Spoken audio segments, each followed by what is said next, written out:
God presence here and now. Let us pray.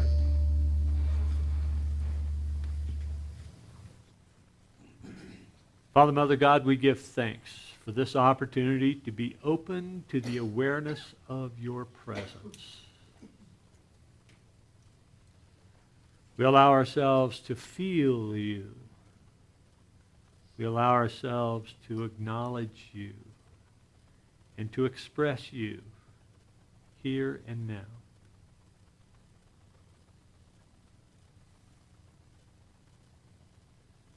And in that expression of unconditional love, we allow all things to be as they are. To recognize when we must move our feet, but in so doing, to celebrate your presence, to be glad for, to know of, and to grow from. Appreciate your presence.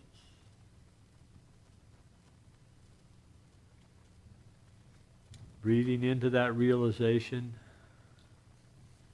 we hold those in our minds who seem to have a need for the awareness of your love. We see them blessed and embraced. We see them lifted and transformed. And we see them becoming aware of your love in their lives in each moment.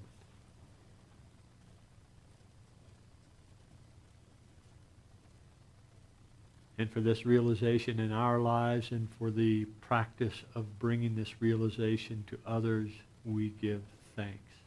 And so it is that together we say, Amen. Well, the one great commandment. Over the course of the last several weeks, our candle lighting service, we declared the Christ light in us. With our burning bowl, we removed the obstructions to the advancement on our spiritual path. And with the white stones, we declared our new name. And I ask you, where in any other religion are you able to light up, burn a bowl, and get stoned as a year-end celebration? Tell your friends. So, in our practice of becoming aware of the divinity with which we are able to express and which we are called to express, the difficult part is stepping out there and expressing it. Yes, we can express that on occasion. And the practice is to become adept at expressing that on an ongoing basis. And so what we are going to be doing here over the course of the next several weeks, several months, I don't know, several years, I'm not sure.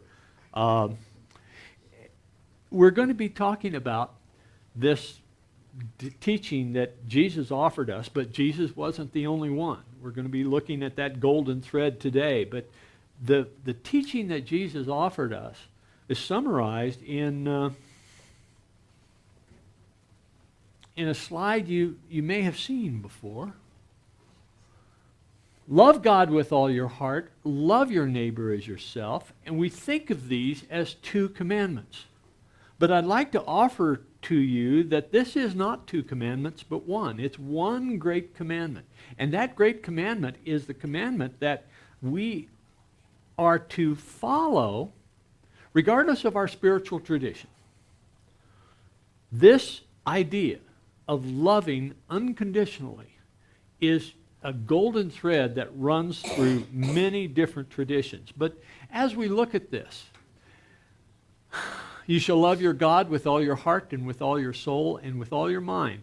This is the greatest and first commandment. And the second is like it. You shall love your neighbor as yourself.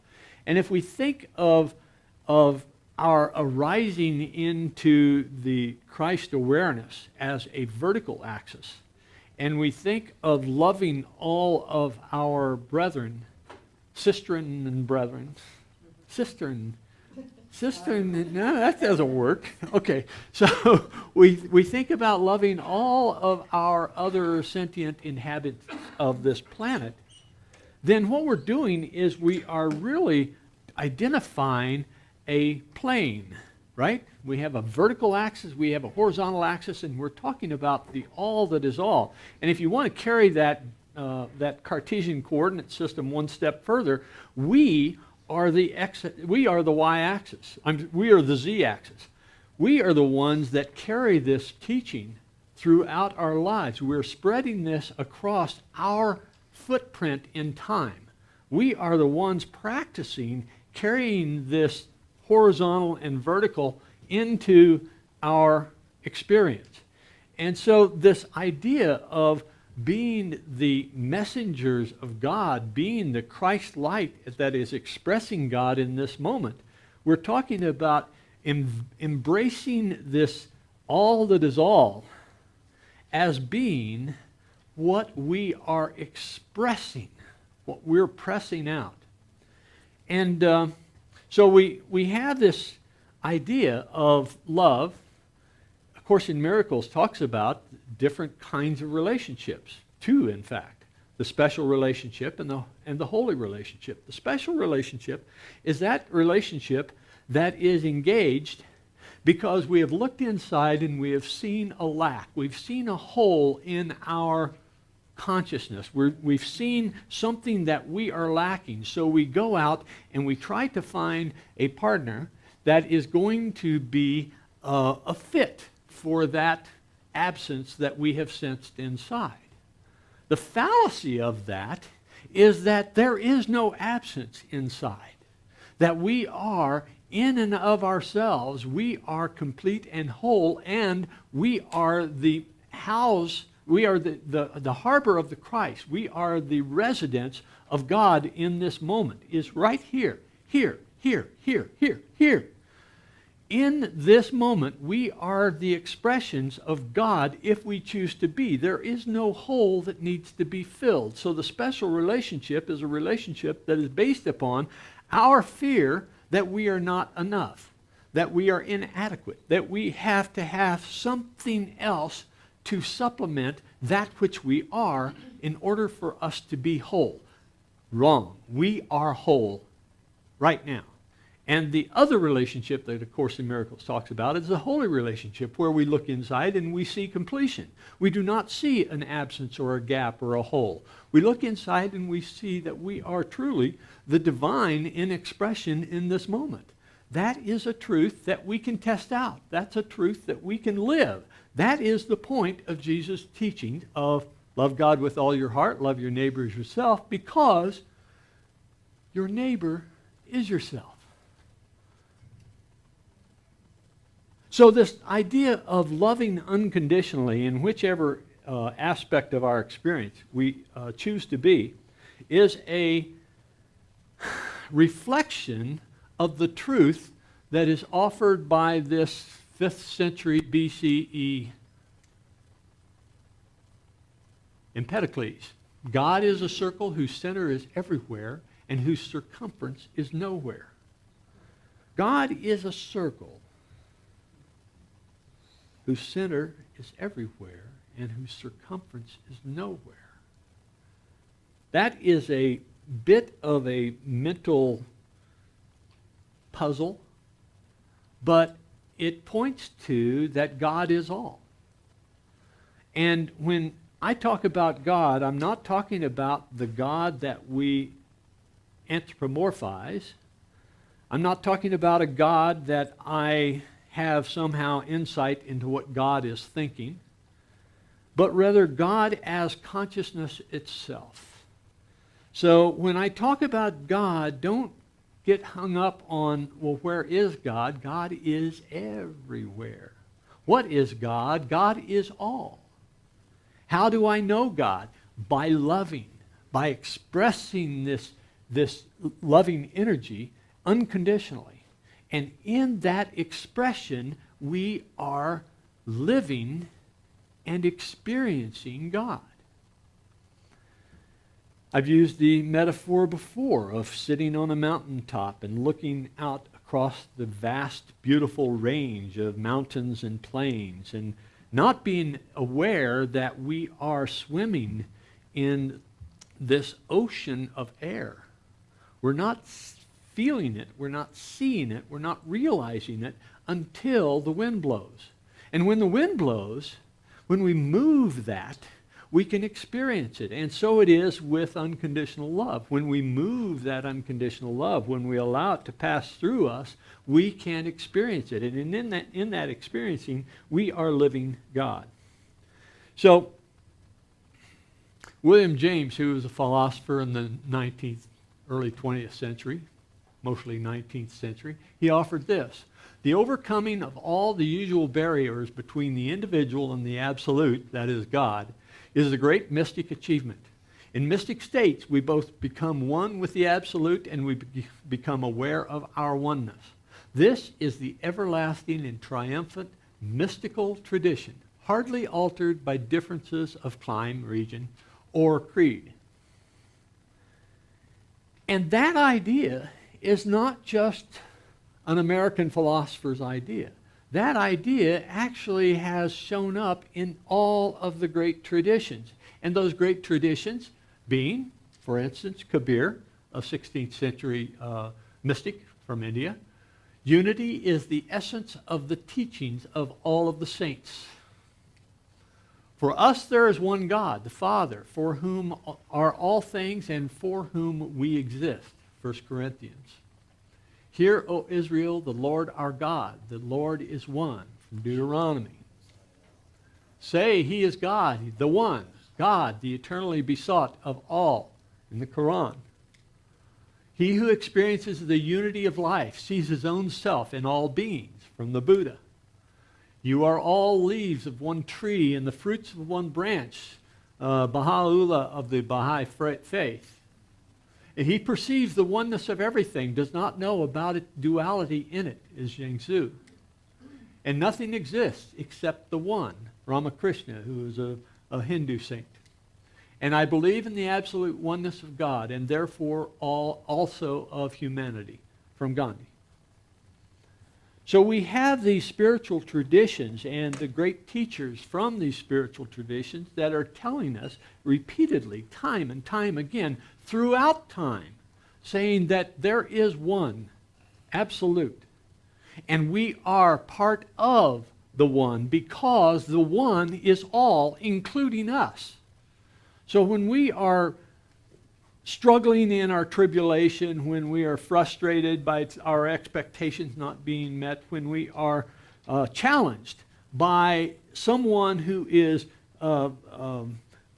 threatening us in some way, either emotionally or physically or psychologically, sometimes called gaslighting, whenever that is happening, we can come back to the realization that we are part and parcel and the expression of God when we choose to be. There is nothing that needs to be fulfilled. We can declare our Christ light, but that doesn't bring the Christ light. The Christ light is already here. All it's doing is just attuning us to the realization that the Christ light is part of us and can be expressed by our choice.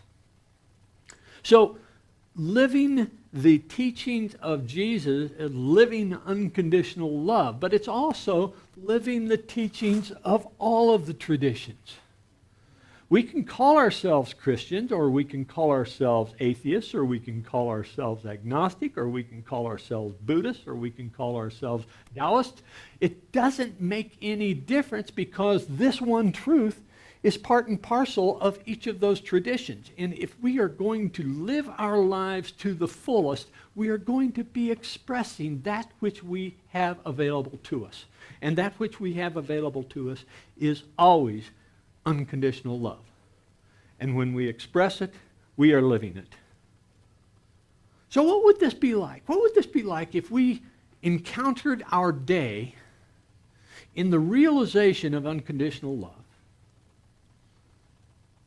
We stepped into our day with the knowledge that we are being guided as we are open to and expressing this unconditional love, and that the encounters, the obstacles, whatever comes into our experience during that day whatever comes into our experience can be addressed in the context of unconditional love, can be expressed in the awareness of unconditional love, can be expressed as unconditional love. What would that be like?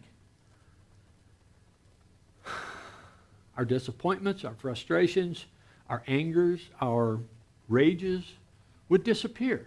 Because in the realization of unconditional love, through the expression of unconditional love, all of our expectations, which are the basis of all of our fears, all of our expectations are dissolved. Come on now. And we live in the realization of what Jesus is talking about. So why do we choose differently?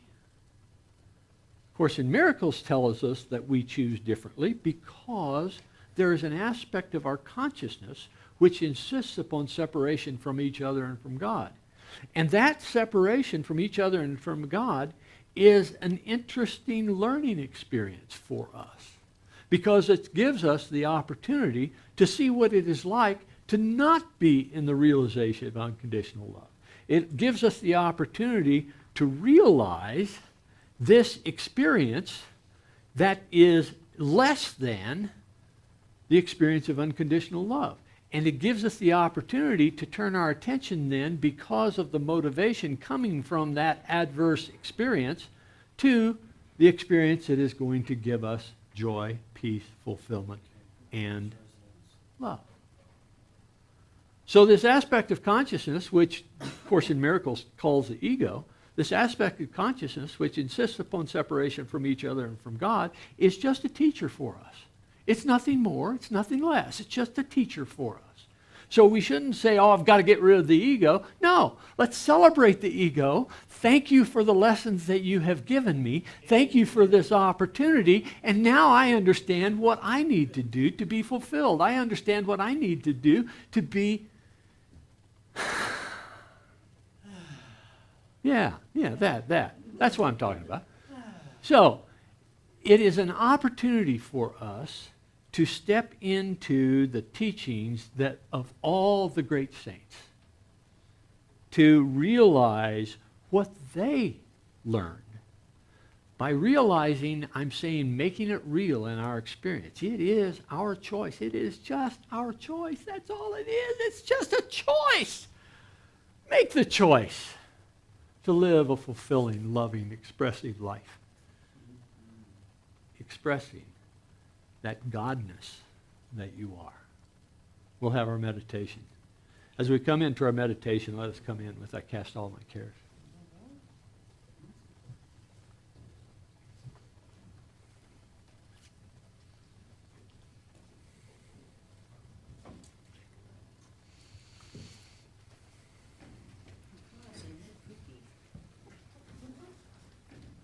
Are you going to sing with that in your mouth? Wash it down quickly.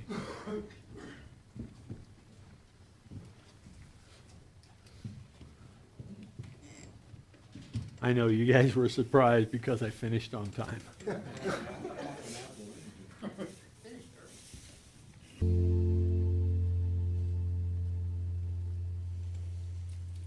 As we choose these few minutes to allow ourselves to set aside the cares of the world and to open ourselves to the realization of unconditional love here in this moment.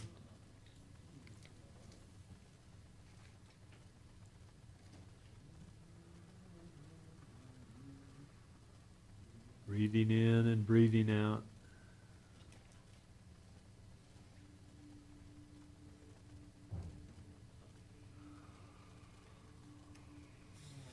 Feeling the love that we have experienced at some time in our past, perhaps even now. I've used the example of my holding my granddaughter and feeling that unconditional love that she and I share. That's my touchstone. Allow yourself to find in some experience in your past It may go all the way back to your childhood, but that unconditional love, it could be for a sibling or a parent or a child. It could be for a pet. It could be for a sunset. Just allow yourself to go to that experience and remember what that experience was like, feeling that unconditional love.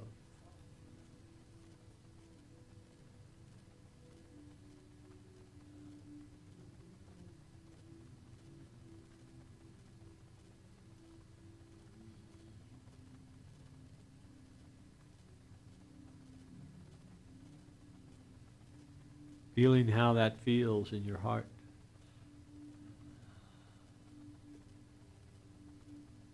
Feel that arise and spread through your whole consciousness, your body, your mind, through all of the layers of your being.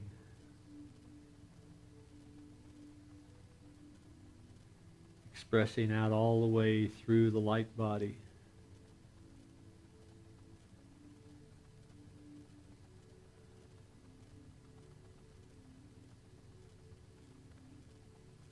Breathing in and breathing out in the expression of that love.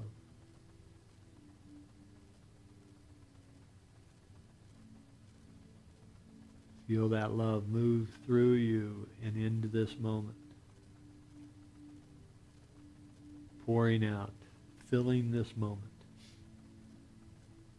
touching each and every one in this moment, unconditionally.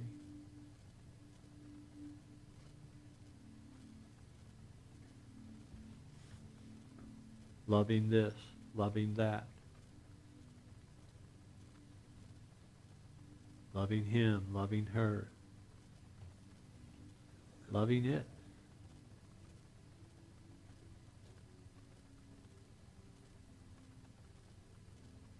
Allow your love to spread to the circumstances of your life, to the relationships of your life. Allow yourself to feel that love arising in each and every situation.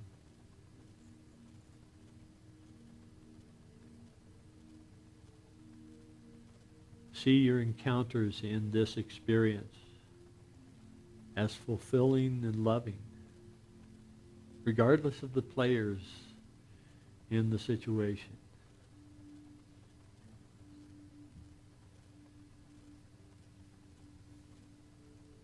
Know that you are an expression of the Christ, right here, right now.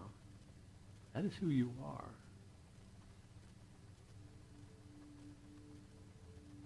If you choose to be.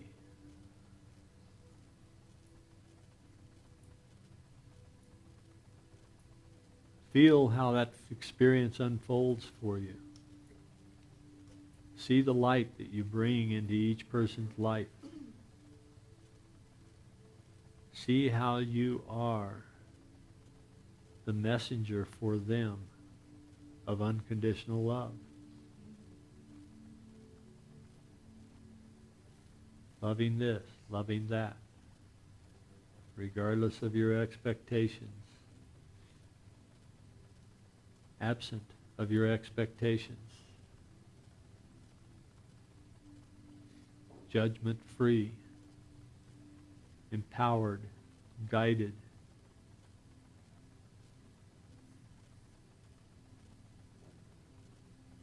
Breathe into that experience.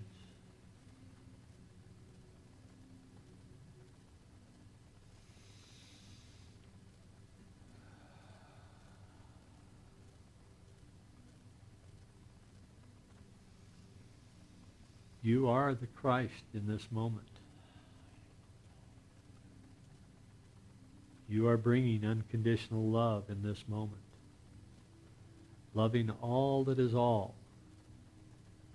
Loving God, loving your neighbors.